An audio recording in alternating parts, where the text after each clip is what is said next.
Boa noite, meus irmãos. Nós vamos dar continuidade ao estudo do Evangelho segundo o Espiritismo, que neste ano de 2014 completa 150 anos de existência. Nosso irmão Valtinho e a nossa irmã Sandra já fizeram comentários na continuidade do estudo deste ano. E nós estamos agora neste importante capítulo, não saiba a vossa mão esquerda o que dê a vossa mão direita.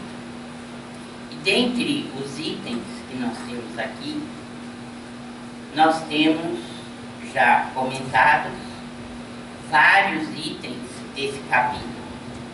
Fazer o bem sem ostentação, os infortúnios ocultos, o óbolo da viúva, convidar os pobres e os extropiados, dar sem esperar retribuição. E já houve um comentário também das instruções dos Espíritos, como a caridade material e a caridade moral, a beneficência, a piedade, os órfãos, benefícios pagos com ingratidão e beneficência exclusiva, para a gente terminar o capítulo. Mas eu tive pensando, quando a gente lê, comenta o Evangelho segundo o Espiritismo, na imensa responsabilidade que é conhecermos tudo isso. Por quê?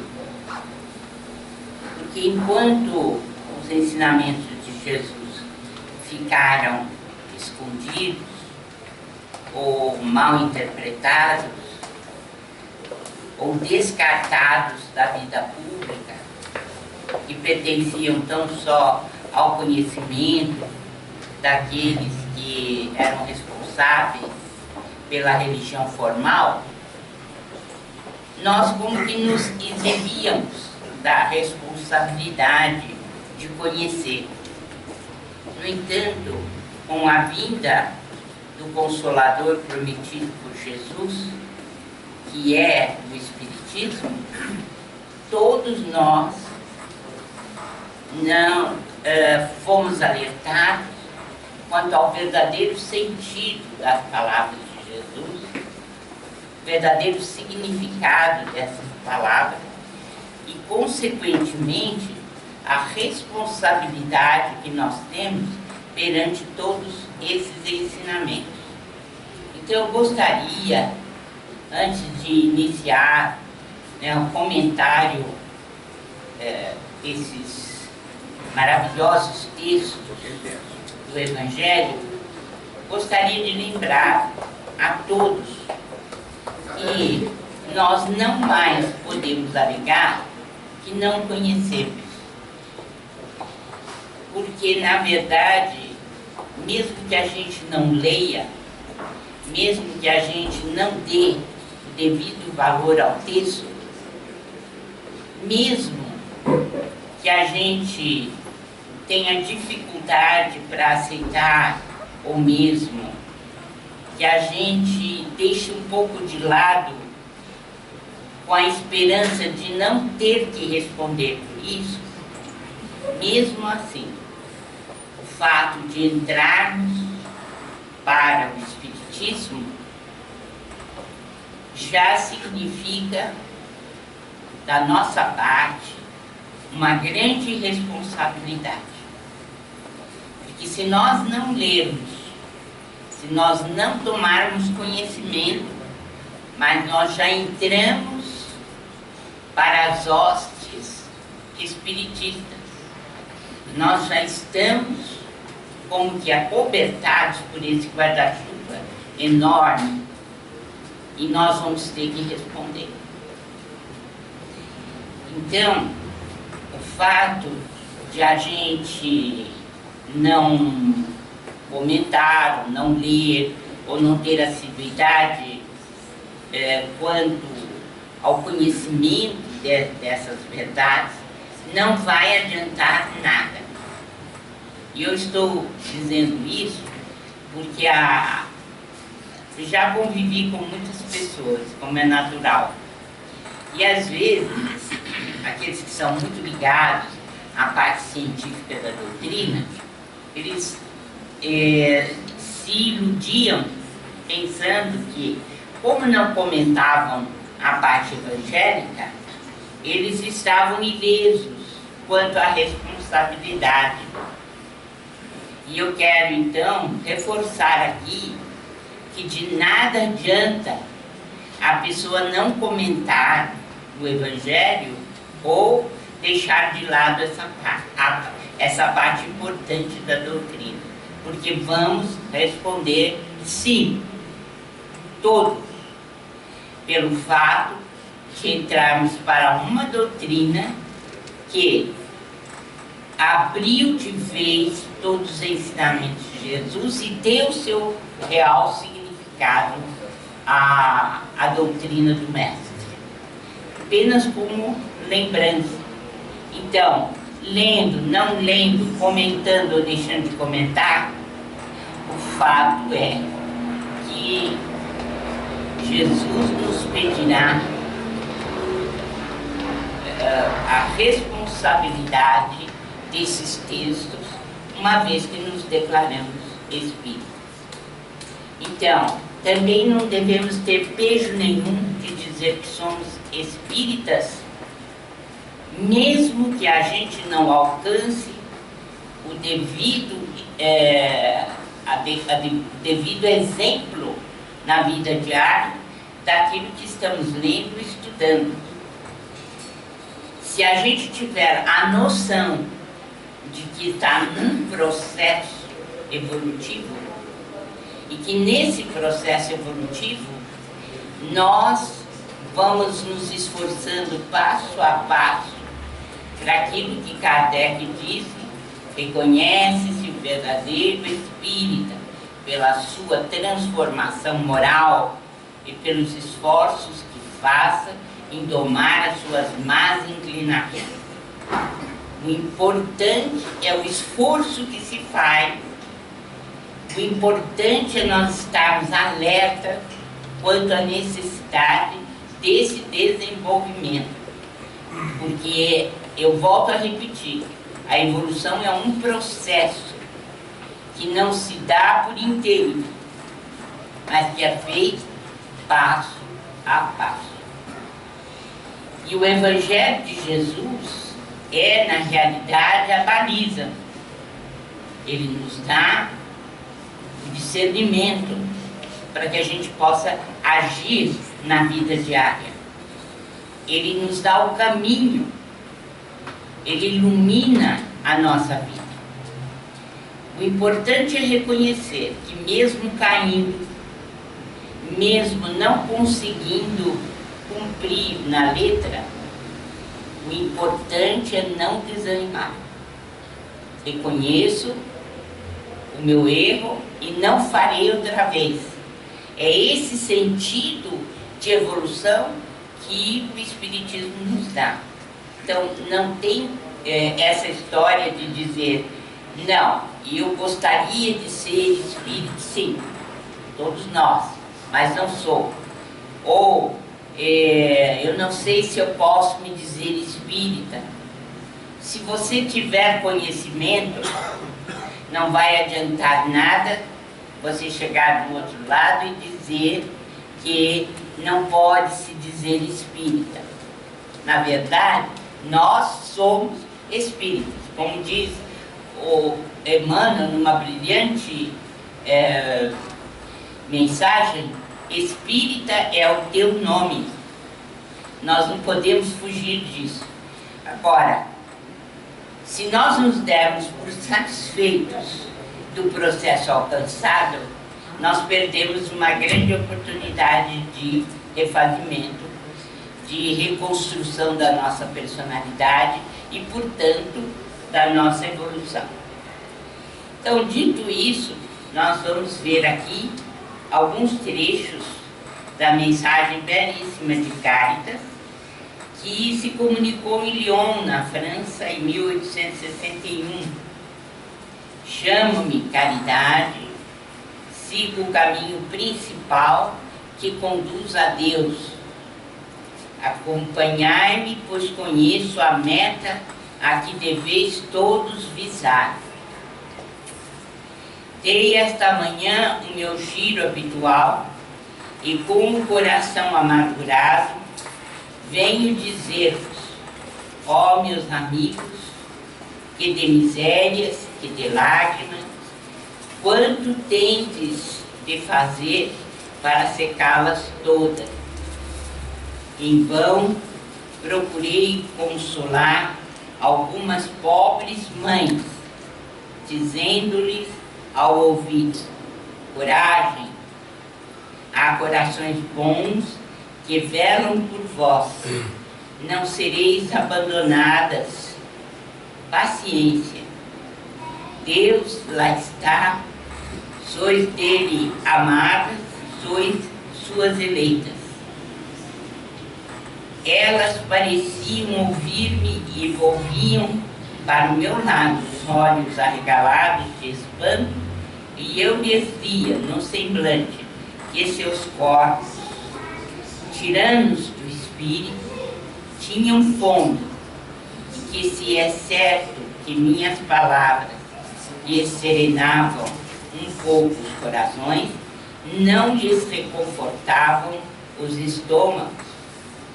Repetia-lhes, coragem, coragem. Então uma pobre mãe, ainda muito moça, que amamentava uma criancinha, tomou-a nos braços e a estendeu no espaço vazio, como a pedir, a pedir-me que protegesse aquele entezinho que só encontrava num seio estéril, insuficiente alimentação. Então, este é o introito, uma boa parte da mensagem de Caritas que ela deu em Lyon em 1861. Será que nós temos ideia do quanto essa mensagem influiu na melhoria ou nas atitudes dos espíritos? O que vocês acham? E isso no século XIX. Uma mensagem assim, sendo que o Espiritismo tem por norma, qual é a norma do Espiritismo? Fora da caridade não há salvação. Aqui, o Espírito trazia uma mensagem prática do que nós podemos fazer para entender a caridade. Essa caridade material, que há bem pouco tempo era e continua sendo no nosso país uma necessidade de primeira grandeza. Então os espíritas partiram no Brasil para ajudar os órfãos, para ajudar os velhos, enfim, houve uma diversificação enorme das nossas atividades junto da população. Tanto assim que a própria sociedade sabe que os espíritas têm uma tendência normal para a caridade, para ajudar aqueles que mais sofrem, aqueles que são como que injustiçados pela própria configuração da sociedade, a ponto de sermos criticados pelo poder público ou por aqueles que fazem esse tipo de tarefa, como sendo, por assim dizer, criaturas alienadas, porque estávamos procurando levar a caridade para esses bolsões de pobreza que nós temos e que é enorme no país. E, ultimamente, as entidades espíritas estão perdendo o foco desse tipo de caridade. Por quê? Por quê? O que está acontecendo com o nosso país? De uma certa forma, as desigualdades, assim, a pobreza absoluta, graças a Deus, tende a desaparecer com as atitudes últimas que têm sido tomadas. Mas nós estamos sendo chamados para o verdadeiro sentido da caridade. Qual é? Porque se a gente, dentro da doutrina, estava reduzindo tudo a uma questão de ajuda aos que sofrem ou que passam por provações materiais, será que a caridade como um todo ela é praticada no meio espírita? O que vocês acham? Está todo mundo mudo. Eu acho que caiu alguma bomba e todo mundo emudeceu. Nossa. Eu acho que falta para a gente acertar a caridade espiritual. É importante, moral. A caridade moral, né? Então, tem o movimento em si, o movimento espírita, ele tem umas coisas estranhas nesse sentido, porque nós, ao perdermos o foco de aplicarmos diretamente numa sociedade mais do que necessitada, nós também nos esquecemos desse sentido mais amplo da caridade. E a caridade maior é aquela em que você não critica o teu próximo, né? Não julga o teu próximo. Então, o primeiro sintoma, creio eu, de que estamos precisando urgentemente de um choque no movimento espírita é quando nós passamos a ver nos nossos companheiros espíritas os defeitos, passamos a criticá-los e passamos a julgá-los. Quando nós julgamos uma pessoa, o que acontece conosco? Quando a gente julga uma pessoa?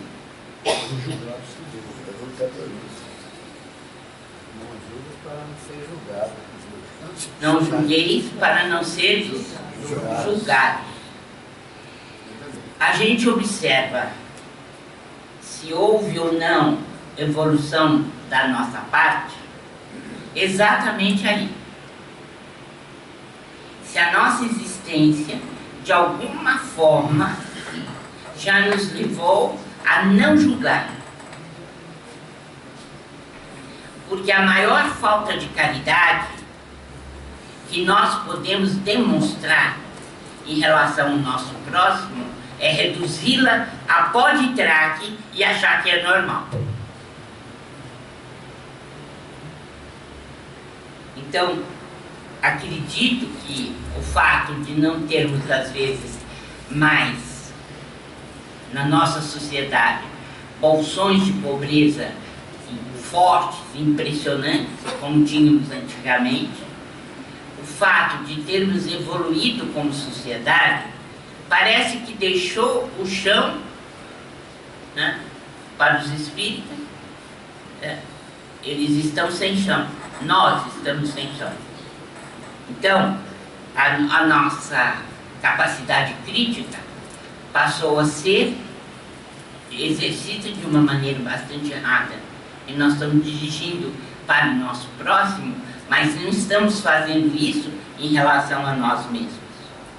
Nós não estamos direcionando para nós mesmos.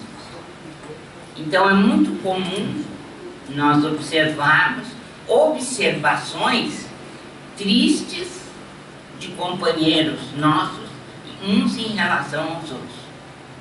Então isto está indicando que a nossa caridade está com nível 0.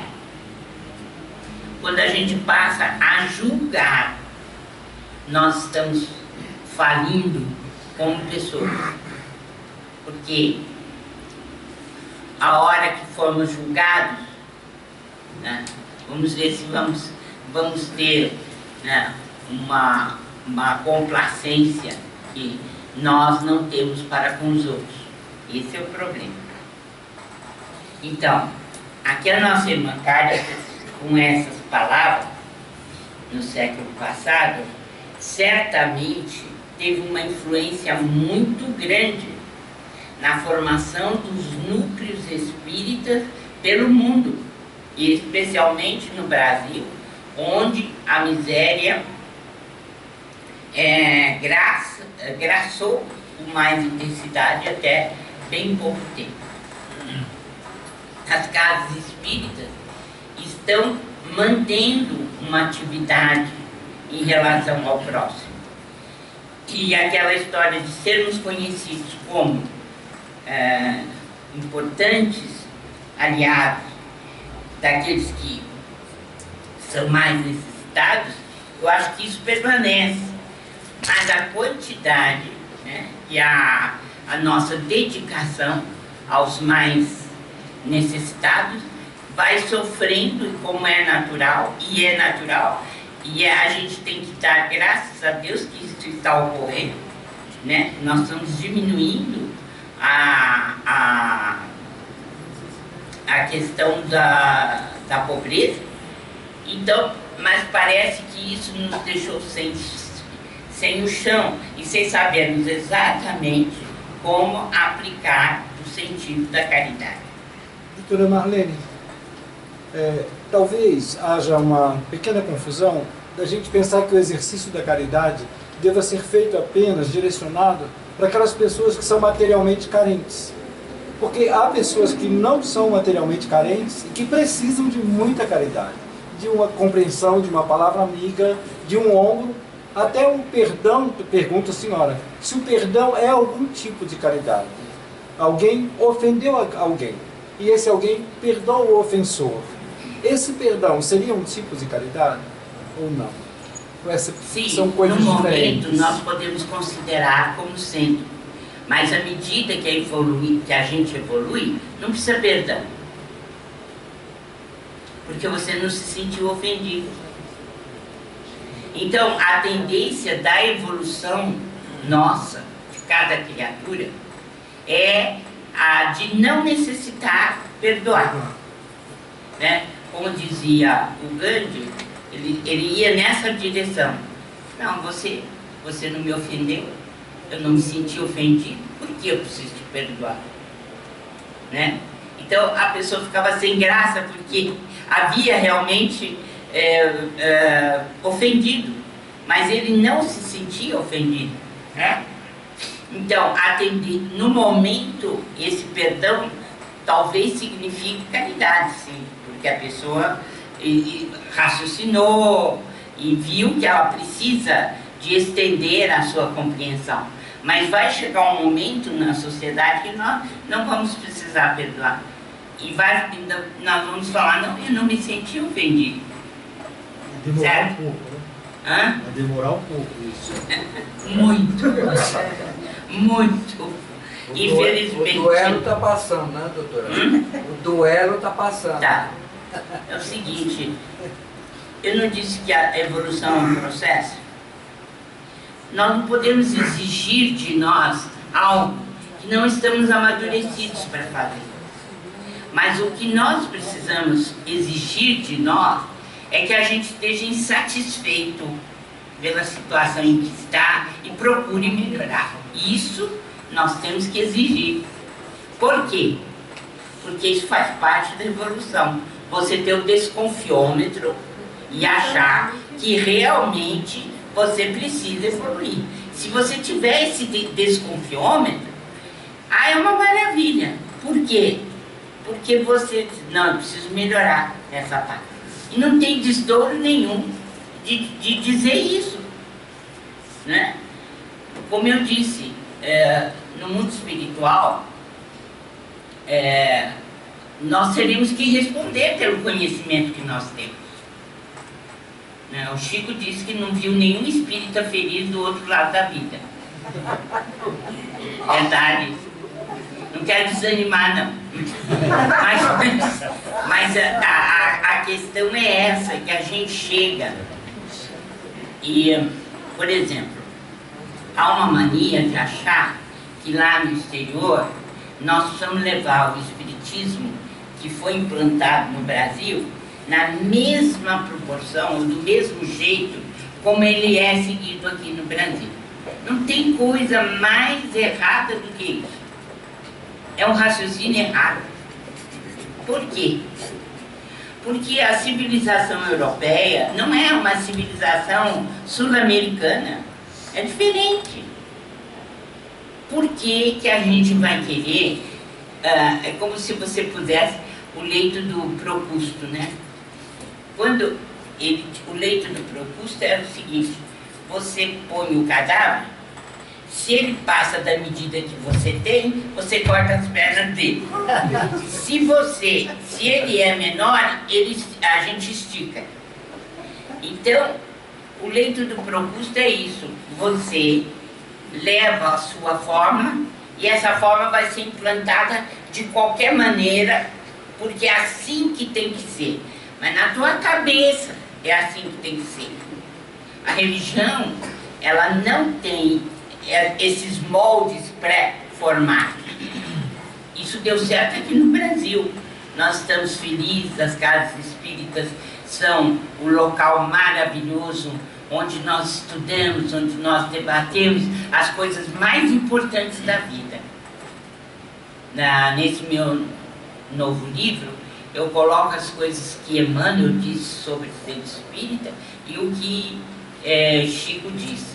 E a gente vai ler ali coisas assim, que nos fazem um enorme bem em relação ao que significa o centro espírita. Qual é o significado do centro espírita? Que a gente tem que valorizar. É a nossa casa, é o nosso templo, é um hospital também, e assim por diante. É uma clínica psiquiátrica, é uma porção de coisas, né? A gente aprende tudo isso, mas deu certo aqui no Brasil. Por quê? Porque nós temos um tipo de povo, de nação, que é formada muito na base do coração, do sentimento. Mas nós temos que admitir que, chegando em outro país, nós temos que ver quais são as possibilidades de adoção desses mesmos princípios. Por quê? Porque uma civilização não é igual a outra. E nós, eu já ouvi queixa nesse sentido, que os brasileiros chegam em determinados países achando que estão com o suprassumo da fórmula da religião verdadeira. E não vão conseguir nada, porque cada civilização tem a sua maneira própria de adorar a Deus ou de questioná-lo, e é preciso responder, né? Então isso tem relação também com a nossa cabeça e o modo como a gente vê o mundo. O que a gente tem como jogo de cintura?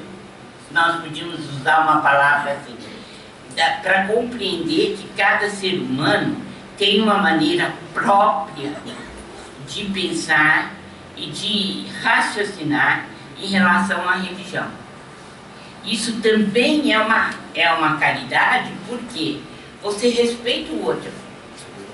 Então, em tudo é assim. Será que a gente respeita o homossexual? Será que a gente respeita o travesti? Será que a gente respeita a pessoa que detesta um e outro e a gente o respeita mesmo assim e procura influenciar no sentido do apaziguamento da situação? Ou nós lutamos frontalmente contra aquilo que o cidadão pensa em determinada área? Não. Né? Então, há muitos assuntos que nós tratamos, mas que não temos essa diversidade e essa diversificação, e principalmente o entendimento de que o outro tem direito a ser como é, sem a nossa tentativa de mudança. Então,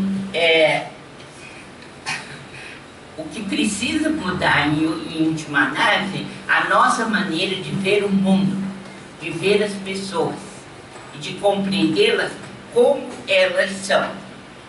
Uma vez o Chico disse assim para a gente: quando eu estou diante de uma pessoa, eu não quero saber se ela se casou 5 vezes.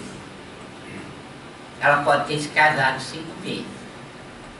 Eu não quero saber se essa pessoa emprega isso ou aquilo das suas forças econômicas em A, B, C ou de outras questões. Eu estou diante de um ser humano, meu irmão e minha irmã. Eu digo isso no início do livro, quando eu falo que, diante de Chico Xavier, você se sentia a pessoa mais importante do mundo. E muitos de nós, que tínhamos um contato direto com ele, não entendíamos e achávamos que tínhamos uma grande estrela ou que éramos iluminados. Mas não é verdade. Ele tratava assim pelo sentido humanitário de ver a vida, o outro ser, como ele era, e seu irmão, que não importava se tinha dinheiro, se não tinha dinheiro, se tinha casado várias vezes, se tinha uma vida regrada ou desregrada, para ele não importava, era um ser humano. E quando a gente tiver essa cabeça, então você está exercendo a caridade no seu mais amplo sentido, porque você está respeitando o outro, sem nenhum julgamento. Alguma pergunta? É aquilo que o José falou, né, doutora? Que às vezes nós andamos quilômetros para praticar caridade junto com pessoas carentes materialmente, vamos lá na creche ou em outro local, nos dedicamos, ajudamos e tal, e não praticamos a caridade dentro do nosso lar, muitas vezes com uma palavra áspera para a esposa, para o filho, para o pai, para a mãe, né? E nem sempre a caridade, como o José falou, é necessária para aquele que materialmente necessita, né? Mas materialmente, a caridade, como falou Caritas, ela tem que estar dentro de nós, né? Transbordando nos nossos olhos, no nosso comportamento, na nossa mão, vida, em todo momento da nossa vida. Essa necessidade de uma visão ampla do que seja caridade, ela precisa ser buscada por nós todos os dias. Porque se nós formatarmos demais a nossa existência, o que vai acontecer é que nós passamos a reagir, mas não com uma compreensão ampla, com um discernimento amplo, como se estivéssemos diante de irmãos e respeitando esses irmãos no verdadeiro sentido da vida. Então, nós temos dificuldade, às vezes, de compreender isso daí, né? Bem, e aí, num determinado ponto, Caritas diz: por isso é que aqui vem, meus amigos, e vos digo, há por aí desgraçados em cujas soupanas falta o pão, os fogões se acham sem lume e os efeitos e os leitos sem coberta.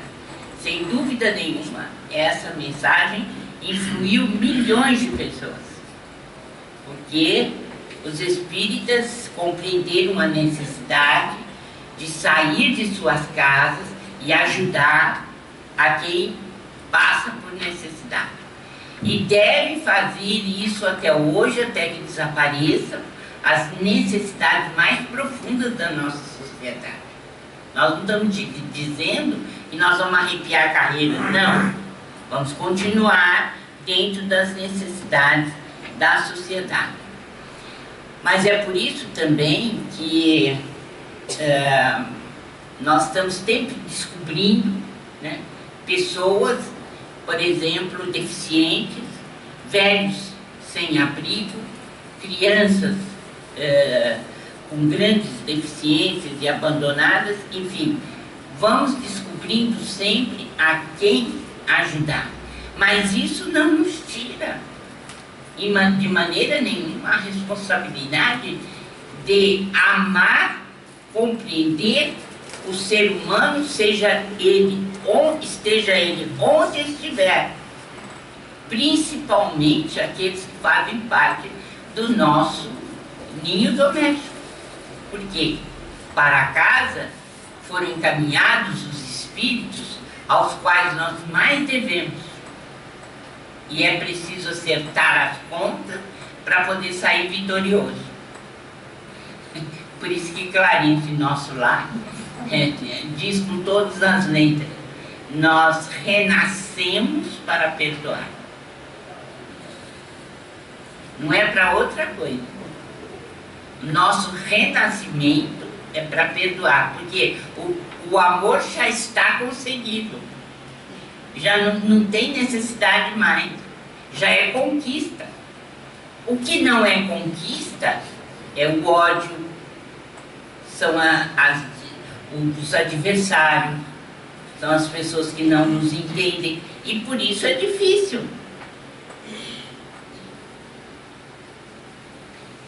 Mas se peço, também dou e dou muito. Convido-vos para um grande banquete e forneço a árvore onde todos vos saciareis. Vede quanto é bela, como está carregada de flores e de frutos. Ide, colhei, apanhai todos os frutos dessa magnificente árvore que se chama a beneficência. No lugar dos ramos que lhe tirastes, atarei todas as boas ações que praticardes e levarei a árvore a Deus, que a carregará de novo, porquanto a beneficência é inexaurível. Acompanhai-me, pois, meus amigos, a fim de que eu vos conte entre os que se arrolam sob a minha bandeira. Nada temais. Eu vos conduzirei pelo caminho da salvação, porque sou a caridade. Então, nós temos nessa mensagem a condução do Espiritismo para os seus verdadeiros caminhos. Ou antes, os espíritas foram chamados pela espiritualidade superior a exercerem a caridade no seu mais amplo sentido. E isso vem aqui várias vezes em várias mensagens.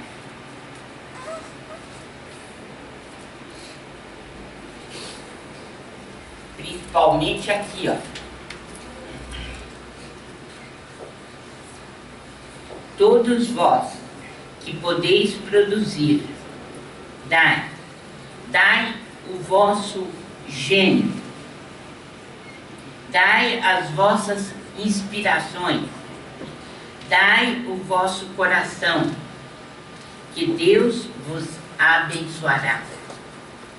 Poetas, literatos, que só pela gente mundana sois lidos, satisfazei-lhe aos lazeres, mas consagrai o produto de algumas de vossas obras e socorros aos infelizes. pintores, escultores, artistas de todo o gênero, venha também a vossa inteligência em auxílio dos vossos irmãos. Não será, por isso, menor a vossa glória, e alguns sofrimentos haverá de menos. Todos vós podeis dar, qualquer que seja a classe a que pertençais. De alguma coisa dispondes que podeis dividir. Seja o que for, que Deus vos haja outorgado uma parte do que Ele vos deu, deveis àquele que carece do necessário. Porquanto, em seu lugar, muito gostaria que o outro dividisse convosco. Os nossos tesouros da terra serão um pouco menores, contudo, os vossos tesouros do céu ficarão acrescentados. Lá colhereis pelo cêntuplo o que houverdes semeado em benefícios neste mundo. João, comunicação dada em Bordeaux em 1861. Então, este aqui amplia o sentido do que a Caritas falou. Todos vós podeis fazer a caridade. O que fica claro com essa mensagem é que tudo que nos foi dado como talento, tudo, nós precisamos dividir. Isso fica bem claro nessa lição. Se a inteligência, auxiliar aqueles que são baldos em inteligência, que têm dificuldade para compreender. Se somos pintores, escultores, musicistas, podemos utilizar a nossa arte em favor daqueles que nada têm, reservando uma parte do que ganhamos ou instituindo, fazendo o que está fazendo agora, né, investindo nas crianças pobres para que elas possam estudar. Isso também é dividir o talento. E assim por diante. Cada setor nosso, cada setor pode sim ser doado. Então, cada um de nós dessa sala possui talentos. E esses talentos podem ser divididos. O problema todo é usar a intuição. Tem um pequeno grande livro do Emmanuel, tem vários assim, dissertações mediúnicas, ou Emmanuel, que é o nome do livro, em que ele diz que a humanidade precisa desenvolver a intuição, que é uma mediunidade que todos nós possuímos. Não tem ninguém que não possua intuição.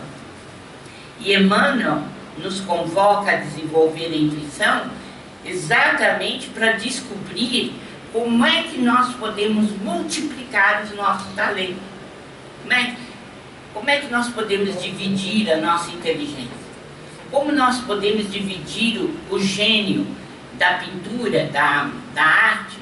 Como nós podemos fazer na nossa vida diária? O que eu sei fazer? Quais são os talentos que eu tenho? Será que eu posso ajudar alguém nessa área? Por isso que ele está dizendo aqui, não há ninguém que não possa fazer a caridade. Todos nós podemos. E às vezes o que nós julgamos que não tem importância nenhuma, tem importância para uma, duas, três, meia dúzia de pessoas, mas tem importância. E Emmanuel insiste que nós devemos multiplicar os dons da intuição. E isso se multiplica pela prece, pelo estudo e pelo anseio de ajudar. Então, cada um de nós pode dizer, vou reservar uma parte disso que eu sei e que eu posso utilizar em favor de quem não tem. No fundo, a caridade é isso. Alguma observação? Alguma pergunta?